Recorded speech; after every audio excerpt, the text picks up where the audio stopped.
ভাই আমি এত কিছু বুঝি না, আপনি আমার টাকা দেন। 1 বছর থেকে আপনি আমাকে ঘুরাচ্ছেন। টাকা আমি দিতে পারবো না, আমার কয়েকদিন সময় লাগবে। আপনাকে আর আমি কয়দিন সময় দেবো? আমাকে জমি লিখে দেন, নাহলে টাকা দেন। আমি জমি দিতে পারবো না, তোমাকে আমি টাকাই দেবো না। সেটা তো আপনি আমাকে 1 বছর থেকে বলতেছেন টাকা দেবো টাকা দেবো। কোন দিন আপনি আমাকে টাকা দিবেন? বাড়িতে মা আমার অসুস্থ। তুই কিন্তু এবার বেশি বেশি কথা বলতেছিস। কি বেশি বেশি কথা বলতেছি? তুই টাকা পাবি, তোকে টাকা দেওয়া হবে। তুই চিল্লাচ্ছিস কেন আমার সাথে? চিল্লাবো না, আপনি আমাকে 1 বছর থেকে ঘুরাচ্ছেন। তোকে টাকা দেওয়া যাবে না, তুই কি করবি কর।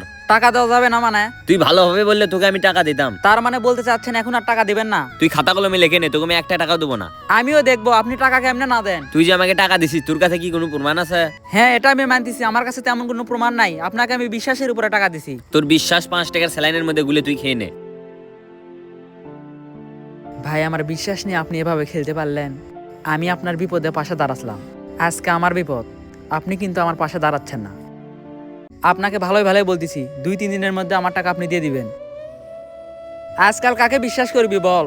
দিন দিন মানুষের উপর থেকে বিশ্বাস জিনিসটাই হেরে যাচ্ছে। তুই বোকার মতো কাজ করবি কখনো ভাবতেও পারিনি। তুই টাকা দিবি ভালো কথা, একটা স্ট্যাম্প করবি না। আমি তো বুঝিনি আমার বিশ্বাস নিয়ে এরকম করে খেলবে। এখন তো অস্বীকার করতেছে, টাকা কিভাবে তুলবি? দেখি কি করা যায়। তুই একটা কাজ কর, মেম্বার সাহেবকে সবকিছু খুলে বল। মেম্বার সাহেবকে বলবো? পরে বড় ধরনের ঝামেলা হলে মেম্বার সাহেব তো বলবে আমাকে জানাওনি কেন। 1 লক্ষ টাকা দিচ্ছে না মানে ঘটনা ঠিকভাবে খুলে বলো। আজ থেকে 1 বছর আগে কয়েকদিনের মধ্যে আমাদের বাড়ি পাল্টিয়ে ফেলবো। বাড়ি পাল্টিয়ে ফেলবি মানে? আমাদের বাড়ির আশেপাশে একটা বাড়ি নাই, যদি কোনোদিন বিপদে পড়ি একজনও এগিয়ে আসবে না। তুই এখন কি করতে যাচ্ছিস? তোদের বাড়ির আশেপাশে জায়গা কিনে ছোটখাটো একটা বাড়ি করব। এখন জায়গা কে বিক্রি করবে? উল্টো আরো মানুষ জায়গা কিনতিছে। ভালোভাবে ব্যস্ত গেলে পাড়া প্রতিবেশীর প্রয়োজন আছে, তোরাও জায়গা খোঁজ, আমিও খুঁজি। আমাদের এলাকায় তো জায়গা বিক্রি করার মতন কেউ নাই। সুলভতর খোঁজে কেউ আছে? জায়গা বিক্রি করবে না, আমাদের এলাকায় তো এমন কেউ নাই। শোনেক, ঝন্টু জায়গা বিক্রি করে বিয়ে করবে, কিন্তু ও তো বই খুঁজে পাচ্ছে না। শোনেক, ওকে একটা তুই বউ খুঁজে দে, তাহলে তুই ওর জায়গা কিনতে পারবি। নিজে প্রেম করবে, মেয়ে খুঁজে পাচ্ছে না, ও আবার অন্যজনকে বউ খুঁজে দিবে। দেখ আমি এখন কেলানোর অবস্থায় নাই। কেলালাম মানে? আমি যা সত্যি তাই বললাম। আচ্ছা, তুই কি এমন দেখলি যে বাড়ি পাল্টাবি? শোনেক, আমাদের বাড়ির আশেপাশে তো একটা বাড়ি নাই। একদিন রাত 2টার সময় আমি গেটের বাইরে গেছি, দেখি 4-5টা মানুষ গরু নিয়ে যাচ্ছে। এই অত্র এলাকায় যত চুরি হয় আমাদের ওখান দিয়ে যায়। কি বলিস? তাহলে তো তোদের বাড়ি পাল্টানোই উচিত। তে আমি কি তোদের এমনি বলতেছি? ভাই অনেকজনের কাছে তো গেলেন, টাকা তো পেলেন না, এখন কি করবেন? বিপদে পড়লে আপন জনের আসল রূপ দেখা যায়।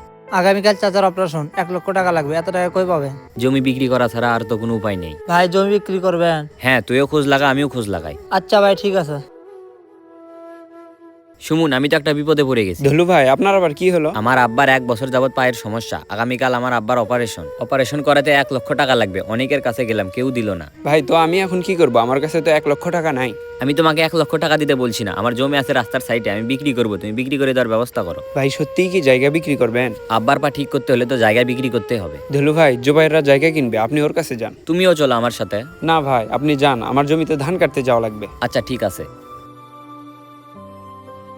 শুনলাম তুমি নাকি জায়গা কিনবে। হ্যাঁ ভাই। আমি জায়গা বিক্রি করবো, আমার জায়গা নাও। কি বলেন ভাই, আপনি জায়গা বিক্রি করবেন? হ্যাঁ। হঠাৎ কি কারণে জায়গা বিক্রি করতেছেন? এই তো পারিবারিক সমস্যার কারণে।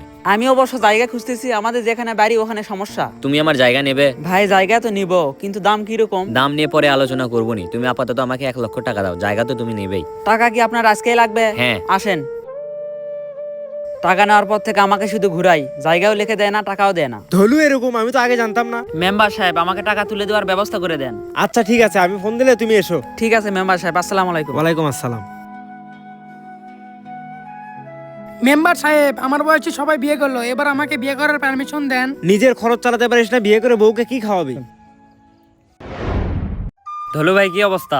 এই তো ভালো, তোমার কি অবস্থা? আমি ভালোই আছি। এলাকায় তো আপনার নামে অনেক কথাই শুনতেছি। কি শুনতেছো? আপনি নাকি জোবাইরের কাছ থেকে 1 বছর আগে 1 লক্ষ টাকা নিছেন, সে টাকা এখনো দেননি। এসব কথা কে বলছে তোমাকে? পুরো গ্রাম হয়ে গেছে আপনি জোবাইরের কাছ থেকে 1 লক্ষ টাকা নিছেন, সে টাকা এখনো দেননি। 1 লক্ষ টাকা নিয়েছিলাম এটা ঠিক, কিন্তু কয়েকদিন পরে তো আমি ওকে টাকা দিয়ে দিছি। টাকা দিয়ে দিছেন, তাহলে গ্রামে এসব কথা কেন হচ্ছে? কিরে, গ্রামে এসব কি শুনতেছি? কি শুনতেছিস? তুই নাকি ধলু ভাইয়ের কাছ থেকে 1 লক্ষ টাকা পাস। হ্যাঁ। আমি ধলু ভাইকে বললাম তুই নাকি ধলু ভাইয়ের কাছ থেকে 1 লক্ষ টাকা পাবি। ধলু ভাই বলতেছে তোকে নাকি অনেকদিন আগে 1 লক্ষ টাকা দিয়ে দিছে। এটা হচ্ছে 1 বছর আগের ঘটনা। আমাকে জমি লিখে দেওয়ার কথা বলে 1 লক্ষ টাকা নিছে, এখন জমিও লিখে দেয় না, টাকাও দেয় না।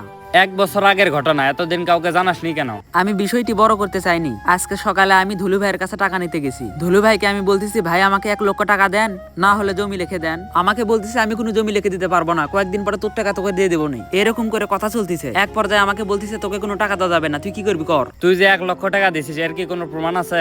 সেই রকম তো কোনো প্রমাণ নাই, আমি বিশ্বাসের উপরে টাকা দিছি। এখন তো ধলু ভাই অস্বীকার করতেছে তুই টাকা পাস না, এখন কি করবি? তুই 3 মাথায় থাক, আমি মেম্বার সাহেবের সাথে দেখা করে আসতেছি। ধলু, তোর নামে আমি এসব কি শুনতেছি? কি শুনতেছেন? তুই নাকি জুবাইরের 1 লক্ষ টাকা দিসনি। আপনাকে কে বলছে এসব? জুবাইরই তো বলতেছে। আমি যে এর কাছ থেকে 1 লক্ষ টাকা নিছি, একে প্রমাণ দিতে বলেন। জুবাইর, তুমি যে ধলুকে 1 লক্ষ টাকা দিছো, তোমার কাছে কি এর কোনো প্রমাণ আছে? না মেম্বার সাহেব, আমি তো বিশ্বাসের উপরে টাকা দিছি। আমি এখন কি বুঝবো বলো? তুমি মিথ্যা বলতেছো নাকি ওই মিথ্যা বলতেছে? মেম্বার সাহেব, ও আমার কাছ থেকে 1 লক্ষ টাকা দাবি করতেছে। ও যদি প্রমাণ দিতে পারে আমি ওকে 2 লক্ষ টাকা দেবো। জুবাইর, তোমার কি এখানে কোনো কিছু বলার আছে? মেম্বার সাহেব, আমার কাছে তো কোনো প্রমাণ নাই। তাহলে তো এখানে আমার কিছুই করার নাই। মেম্বার সাহেব, আমার সময়ের দাম আছে, আমি চলে গেলাম। তুমি টাকা দিছো ভালো কথা, একটা স্ট্যাম্প করবা না? আচ্ছা মেম্বার সাহেব থাকেন, আসসালামু আলাইকুম। ওয়ালাইকুম আসসালাম। এই ভিডিওতে একটাই মেসেজ দেওয়ার ছিল, কোনো কিছু করার আগে তার উপযুক্ত প্রমাণ রাখবেন, আর যদি প্রমাণ না রাখেন তাহলে আমার মতো অবস্থা হবে। ভিডিওটি ভালো লাগলে কমেন্ট বক্সে সুন্দর একটি মন্তব্য করে যাবেন। দেখা হবে নেক্সট ভিডিওতে, সবাই ভালো থাকবেন।